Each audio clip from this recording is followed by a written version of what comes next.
While the recent rollbacks of national climate policy and the backtracking of hard-fought wins are especially concerning, they aren't the whole story. Yes, the federal government should use its influence to meet the science-based climate goals that we know we need, but there is another key venue where wins are happening: the states. Longtime advocates like WRA know that almost all climate wins happen at the state level. States and local governments have the power to set energy regulations, emissions reductions goals, and fund critical clean infrastructure and transportation. They can protect land and water and make critical decisions about how to leverage funds to protect the environment. Many of these battles happen in state legislatures, and some of them happen in utility commissions, bodies that help regulate utilities and often make key decisions on state climate policy. In 2025, things in Arizona are as dire as ever. Extreme heat and drought plague the state. AI data centers promise to strain an already stressed system. Meanwhile, Arizona has a limited commitment to meaningful pollution reduction and climate goals, and no clear plan for handling the data center boom and the energy and water demands it will bring.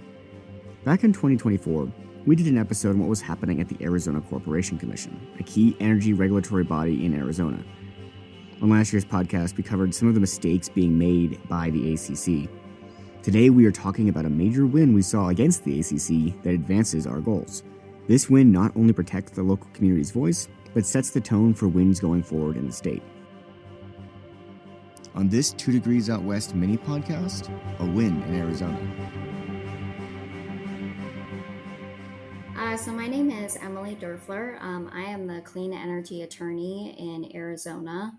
I represent WRA in a multitude of forums, but mostly I represent WRA at the Arizona Corporation Commission when it comes to litigation or general proceedings, things like that.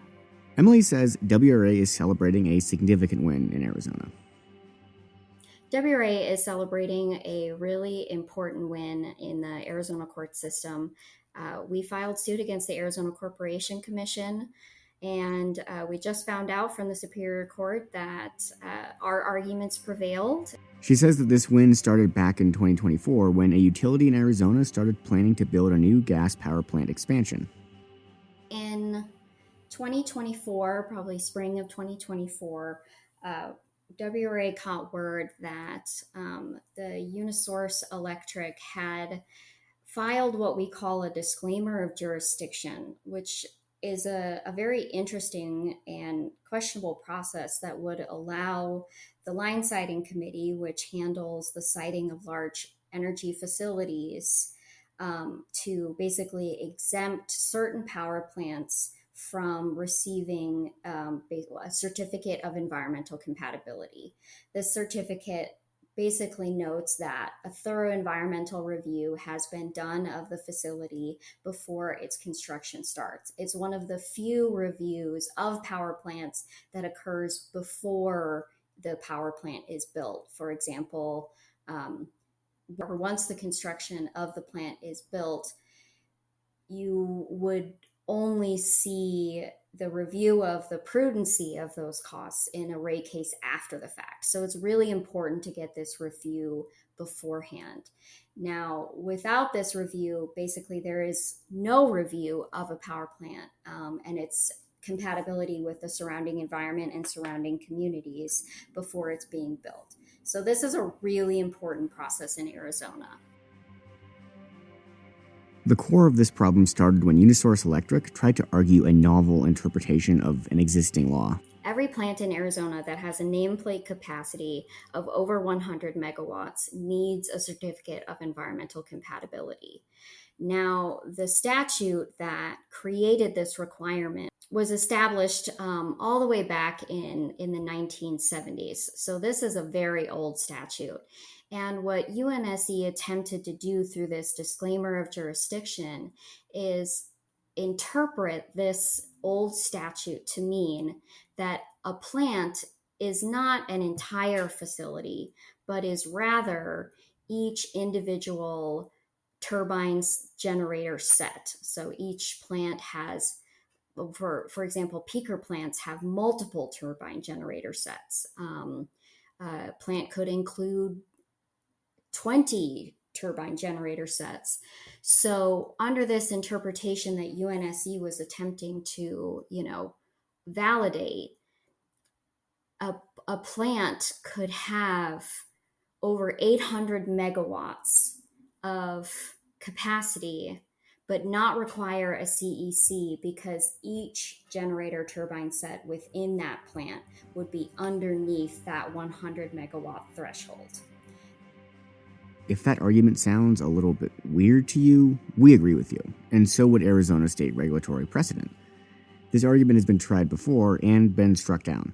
Now, common sense just dictates that that is just not true. The commission for over 50 years has demonstrated that they do not believe that to be true. But UNSC nonetheless was attempting to assert this really novel interpretation.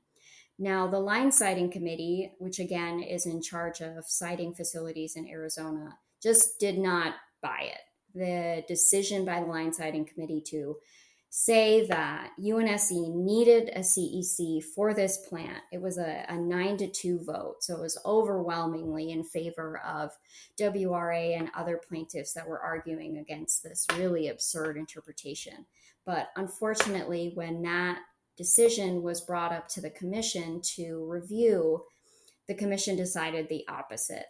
And this is a huge issue because the CEC process is vital to both the environment in Arizona and to surrounding communities and those negatively affected by power plants like the one in this case. So what did WRA do? So WRA, first we filed what we call a request for reconsideration. So we filed a document that said, hey, commission, we think that this decision is wrong, and here's a number of reasons why we think that is the case.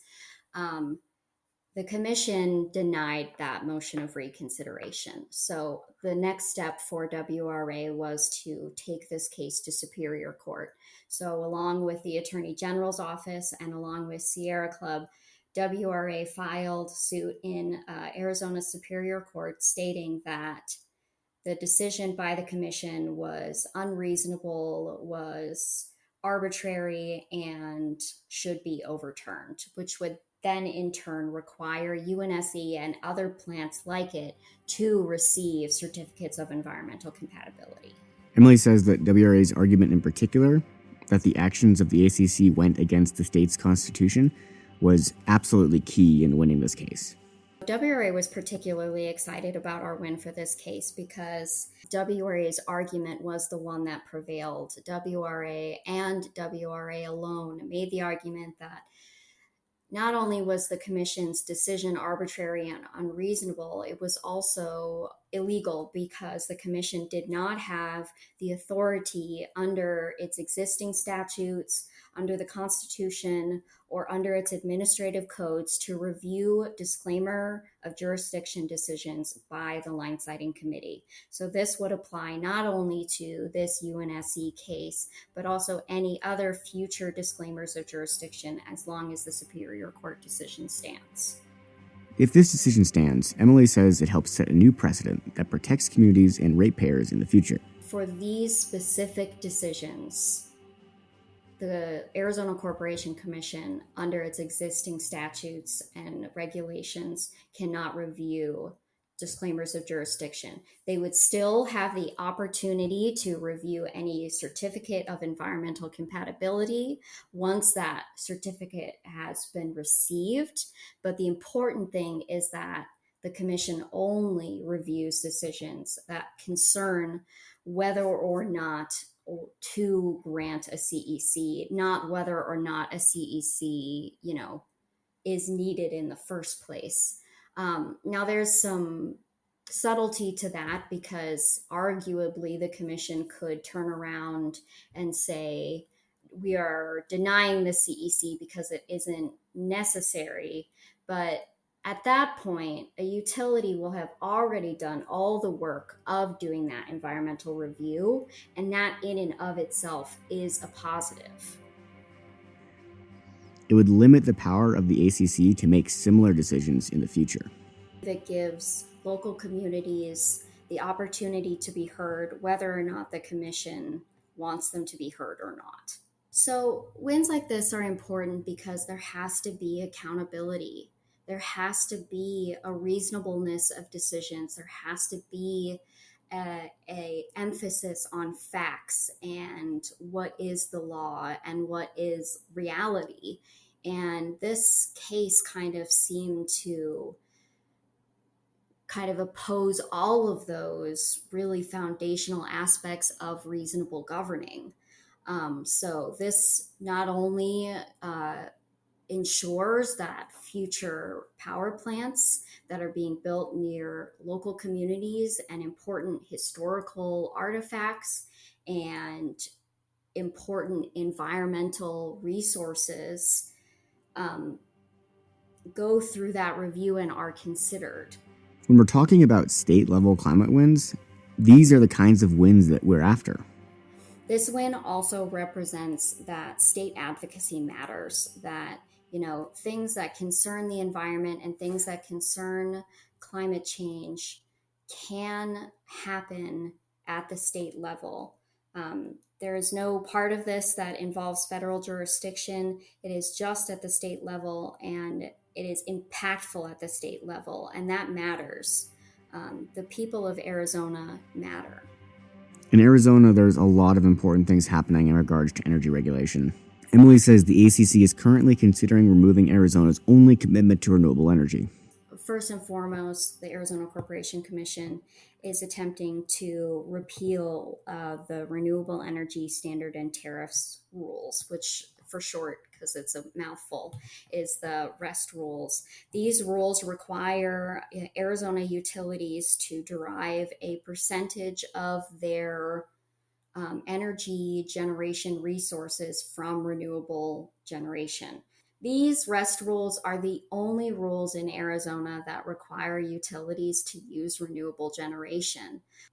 The commission is also attempting in an exploratory docket that they just opened to kind of explore the issues that data centers have had in Arizona specifically. So data centers result in the need for a great deal of new generation. And with that new generation and transmission, there comes really scary risks of shifting the cost of building those resources out to residential ratepayers who frankly already are having difficulty affording the energy bills that they have.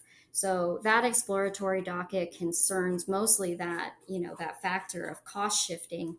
And WRA is really hopeful that it can assist the Arizona Corporation Commission in developing common sense policies around the management of data centers for utilities. Today's episode proves that the battle to win climate change doesn't just happen in Washington, D.C. States like Arizona are hurting. Climate change is here. The impacts are hurting people now. And WRA is in the places that matter fighting for a better future. As Emily said, this win has nothing to do with any federal body, and it clears the way for more wins down the road. If you want to hear more from any of the episodes we reference, specifically the episode on the Arizona Corporation Commission from last fall, you can find the links to those in the show notes. Our work to protect the West is cumulative and made possible by people like you who care. Chances are, if you've listened to this whole podcast on a critical win in an energy planning case, you are smart and you already know how impactful local action can be. We've fought for states and local utilities to electrify their grids and reduce harmful fossil fuel emissions, all while protecting public land, wildlife, and thousands of miles of streams. And you can help us do even more. Until December 9th, your donation will have double the impact thanks to a matching gift from WRA's board of directors and senior leadership. So a $5 gift is actually $10 for the climate. It may feel small, but with your help, we can build the power to make a difference for the places we live and love. Donate to WRA today and see a better future for the West.